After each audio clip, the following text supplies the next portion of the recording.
तो गाइस, आज की मूवी की शुरुआत होती है कुछ बहुत ही सुंदर पृथ्वी के नज़ारों से, जिसमें हमको जंगल और पहाड़ों के बीच से होते हुए एक समुद्र के छोटे से टापू के पास ले जाया जाता है। समय है 1850 का, जहाँ पर कुछ मुसाफिर इंडिया का सफ़र करने जा रहे होते हैं, लेकिन उस सफ़र के बीच उनको काफ़ी तेज़ तूफ़ानी लहरों से सामना करना पड़ता है, जो कि उनके जहाज़ को बेहद नुकसान पहुंचा देता है, जिसकी वजह से समुद्र का पानी उनकी बोट में भर गया था, जिसकी वजह से सारे मुसाफिर तुरंत बोट के ऊपर आते हैं, लेकिन इनका एक साथी वहीं फंस गया था, जो कि मारा जाता है, जिसको अगली सुबह ये सब लोग मिलकर पूरे क्रियाकरण के साथ समुद्र में बहा देते हैं।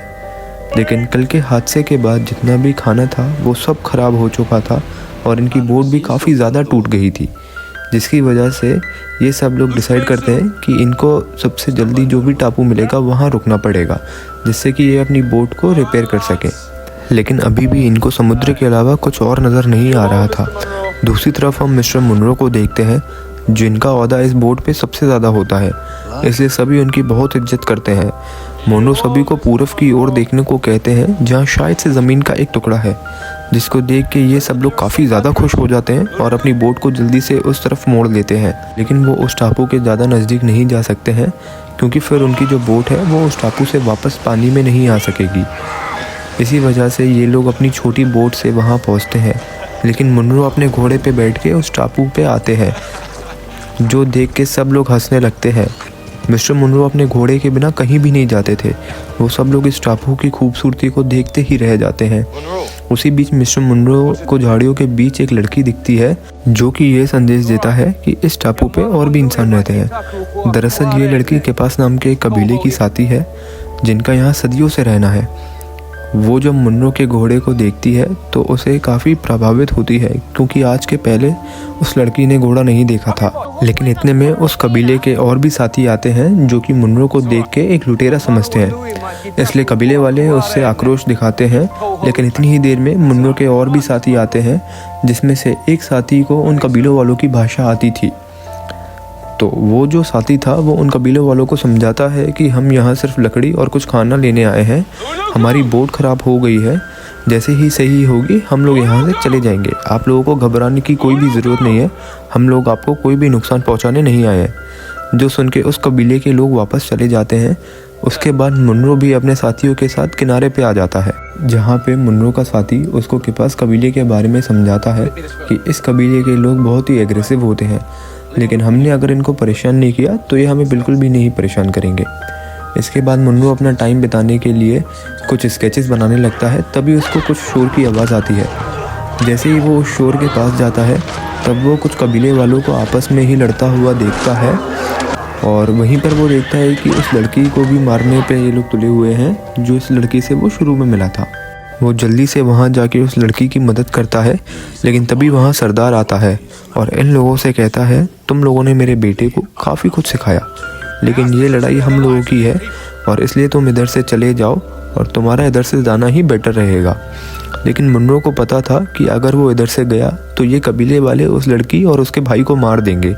मुन्नो उनको ऐसा करने से मना करता है। तब सरदार उसको कुछ सौदा करने की कहता है, क्योंकि सरदार ऐसे ही किसी की जान नहीं बख्शता। तब मुन्नो उस लड़की के बदले अपने घोड़े को सौदा करता है, जो कि उसको सबसे प्यारा था। लेकिन उस कबीले के लोग उस लड़की को छोड़ देते हैं, बट उसके भाई को उसी लड़की की आंखों के सामने मार देते हैं। इससे हम समझ सकते हैं कि मिस्टर मुनरो एक अच्छा इंसान है। अब वो उस लड़की को, जिसका नाम सुली था, उसको अपनी बोट पर ले आता है, जो कि अब ठीक हो चुकी थी। फिर ये सब लोग वहाँ से निकल जाते हैं। कुछ देर बाद वो लोग अपने पड़ाव फुवर्त नाम के आइलैंड पे पहुँचते हैं, जहाँ पे इनको थोड़ा रुक के आगे का सफ़र की ओर बढ़ना है। रात में मुनरो सिलू को अपना बिस्तर देता है सोने को और ख़ुद ज़मीन पे सोता है। लेकिन सिलू बहुत ज़्यादा डरी हुई थी, क्योंकि वो अपने घर से इतनी दूर पहली बार जा रही है। ना जाने उसके साथ क्या होगा, ये लोग उसके साथ क्या करेंगे। फिर महीने भर के सफ़र के बाद हम देखते हैं कि ये लोग एक टापू पे रुकते हैं, जहाँ पे मुन्नो बताता है कि इसके भाई को उन लोगों ने मार दिया। इसको भी मारना चाहते थे, लेकिन मैंने इसको अपने साथ रख लिया। ये कह के वो अपने कमरे में चले जाता है। लेकिन हम देखते हैं कि सिलू पूरी रात रोती रहती है। मुन्नो सिलू से बार बार पूछता है कि ऐसा कौन सा गम है जिसकी वजह से वो रो रही है। लेकिन सिलू जब से आई है वो कुछ भी नहीं बोलती।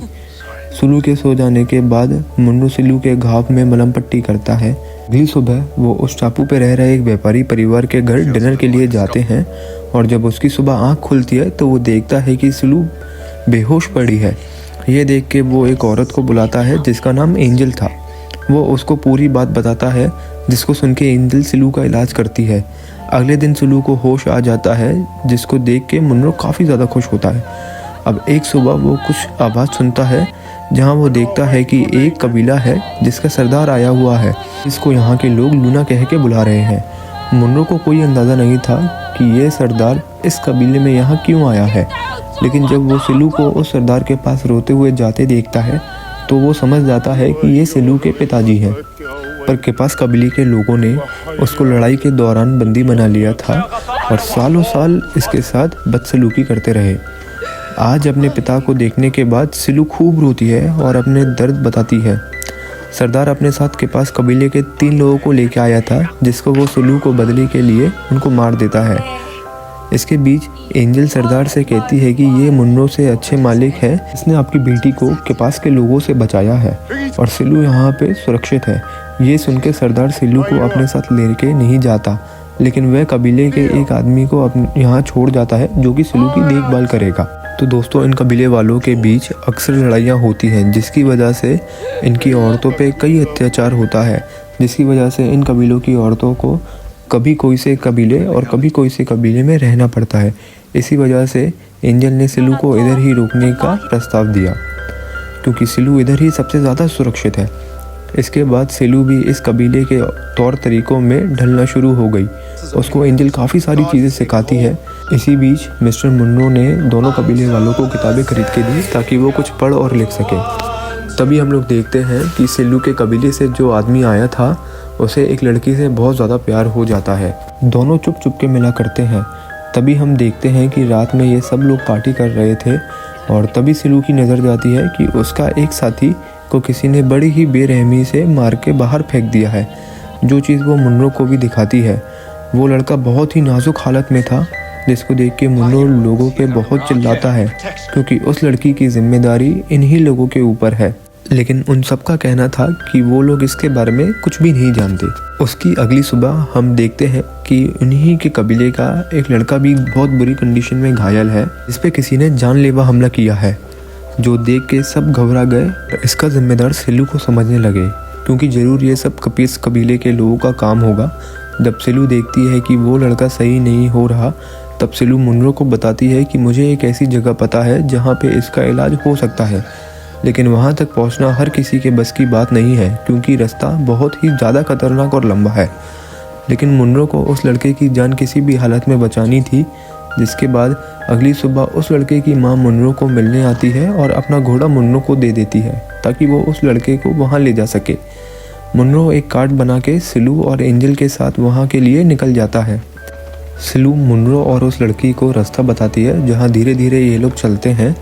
फिर उसी रात ये लोग अपनी जंगल में बिताते हैं, जहाँ मिस्टर मुन्नो सिलू का स्केच बनाता है, लेकिन उसको दिखाता नहीं है। बट मुन्नो के सो जाने के बाद सिलू उस स्केच को देख लेती है और काफ़ी ज़्यादा खुश होती है। ये लोग अपनी पूरी कोशिश करते हैं कि वहाँ जल्दी से जल्दी पहुँच सके, लेकिन जब तक ये वहाँ पहुँचते हैं तब तक उस लड़के की डेथ हो चुकी होती है। इसलिए सिलू अपने कबीले वालों के पास जाती है, जो उस लड़के की लाश को देख के बहुत रोते हैं। तो मुन्नो उन सभी से माफ़ी मांगता है और बताता है कि इसके साथ क्या हुआ। किसी को नहीं पता कि ना जाने उस लड़के की किसने मारा और उस रात क्या हुआ। हम लोगों ने बहुत कोशिश करी, लेकिन इसको बचा नहीं सके। वहाँ का सरदार मुन्नो को कुछ कहता नहीं है, लेकिन वो मन ही मन मुन्नो को आक्रोश भरी नज़रों से देखता है। अगले दिन मुन्नो उस कबीले के लोगों का स्केच बनाता है, जहाँ पे सबसे पहले उस कबीले के सबसे इज्जतदार आदमी का स्केच बनाता है, जिसका नाम ओलावा था। दूसरी तरफ एंजल को जड़ी बूटियाँ तोड़ने गई थी, जिनको वो अपने साथ वापस ले जा सके। वहाँ पे मुन्नो आ जाता है और देखता है कि वहाँ के लोग लकड़ी से कुछ बना रहे हैं। जितने में वहाँ का वही सबसे इज्जतदार आदमी मुन्नो की स्केच बुक को देख लेता है और उसके अंदर बनी हुई सिलू की तस्वीर को भी देख लेता है। इसलिए रात में वो सब लोगों को बुलाता है और मुन्नो से इस किताब के बारे में पूछता है कि आखिर मुन्नो ने ये सब क्यों बनाया है एंड वो यहाँ क्या करना आया है, उसके इंटेंशन यहाँ पर क्या है। तब मुन्नो उन सबको बताता है कि वो जब ब्रिटिश आर्मी में हुआ करता था तब वहाँ पे उसने काफ़ी मासूम लोगों का नरसंहार देखा है, जो देख के मुन्नो अंदर से टूट गया। जिसके बाद मुन्नो ने कभी भी जंग को सही रास्ता नहीं माना, क्योंकि जंग हारने वाले को दो चीज़ों का नुकसान झेलना पड़ता है। पहला तो खुद की हार, दूसरी चीज़ अपने और अपने लोगों की हार। तब से वो उन लोगों का स्केच बनाता है जो कि अपनी ज़िंदगी में कुछ करना चाहते हैं, जिसको करके उसको अंदर से बहुत खुशी मिलती है। ये सब बताते हुए मुन्नो काफ़ी ज़्यादा भावुक हो जाता है, क्योंकि वो अपने अतीत को भुलाना चाहता था और इसलिए उसने दोबारा कभी आर्मी ज्वाइन नहीं करी। इसके बाद सिलू उसके साथ देती है और दोनों एक अच्छा समय साथ में स्पेंड करते हैं। दिन बाद वहाँ कैप्टन कुछ असला बारूद लेके जाता है जिसको वो बेचना चाहता था, लेकिन इस बार सिलू उसे मना कर देती है, क्योंकि कबीले वालों के पास इतना पैसा नहीं होता कि वो ये सामान खरीद सके। ये सारी बातें सुन के मुन्नो कैप्टन से कहता है कि आज वो दाम थोड़ा कम कर दे, लेकिन कैप्टन दाम कम करने से मना कर देता है।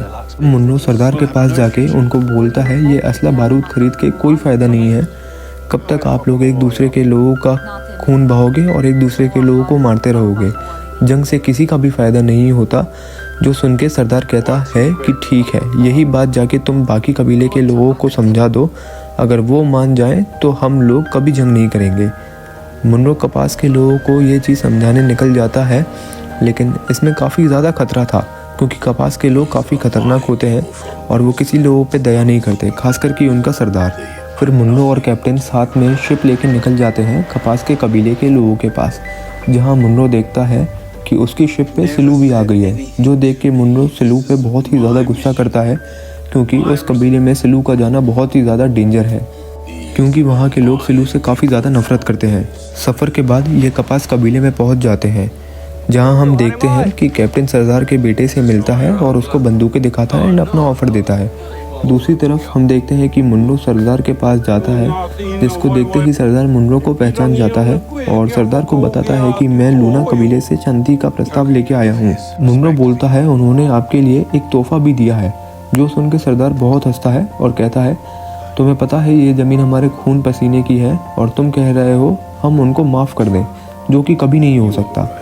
जो कह के सरदार बाहर गया, कैप्टन की बंदूक लेके कैप्टन को गोली मार दी, साथ ही कैप्टन के सारे लोगों को भी मार दिया। तभी मुन्नो अपने घोड़े को देखता है और ये आवाज़ सुन के मुन्नो अपने घोड़े को लेके वहाँ से भाग ही रहा था कि इतने में उस पर एक आदमी अटैक कर देता है। इन सही समय पे वहाँ पे सिलू आके उस आदमी को शूट कर देती है। उसके बाद ये दोनों उस कबीले से भाग जाते हैं और अपनी जान बचा लेते हैं। फिर रात सिलू मुन्नो को बताती है कि अब बहुत ही भयंकर जंग होने वाली है, क्योंकि कपास के लोग ये जान गए हैं कि हम शांति चाहते हैं, तो वो अब हमसे लड़ने ज़रूर आएंगे, क्योंकि यही सदियों से होता आ रहा है। जो सुन के मुन्नो भी काफ़ी परेशान हो जाता है।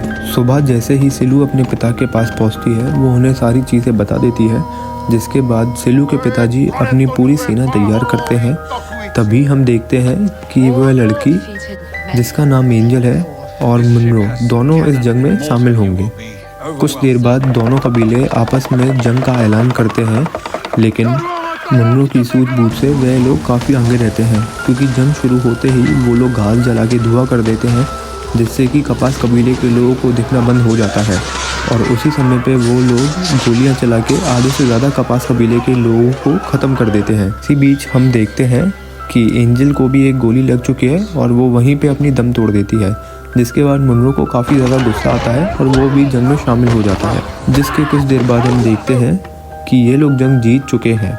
फिर वहाँ का सरदार अपने दुश्मन कबीले के सरदार का गला उसी के हथियार से काट देता है और अपने दुश्मन सरदार के लड़के से अपनी बेटी की शादी करवा देता है, क्योंकि वो जानता था कि सिलू और वो सरदार का लड़का दोनों आपस में प्यार करते हैं, लेकिन वो चाहकर भी ये शादी नहीं करा सकता था आपसी दुश्मनी की वजह से। जिसके 4 साल बाद हम देखते हैं कि अब पहले जैसा कुछ भी नहीं रहा। सिलू सरदारनी है और उसका हस्बैंड सरदार, और अब यहाँ के लोग बिल्कुल बदल चुके हैं। यहाँ के लोगों का पहनावा और बोलचाल बिल्कुल बदल चुका है। अभी हम देखते हैं कि वहाँ 2 ब्रिटिश जनरल आए हैं। तभी मुन्नो उनसे कहता है कि यहाँ से जो भी शिप जाएगी उस पर इम्पोर्ट ड्यूटी लगेगी। इसको सुन के जनरल गुस्सा तो काफ़ी होता है, लेकिन कुछ कर नहीं पाता। दूसरी तरफ हम देखते हैं कि अब सारे कबीले वाले एक हो चुके हैं और सब ने जंग बंद कर दी है और अब सभी अपने बच्चों को काफ़ी अच्छी परवरिश देते हैं। तो गाइस ऐसी और भी मूवी एक्सप्लेनेशन सुनने के लिए आप मेरा चैनल सब्सक्राइब कर सकते हैं और लाइक भी कर सकते हैं। Thank you.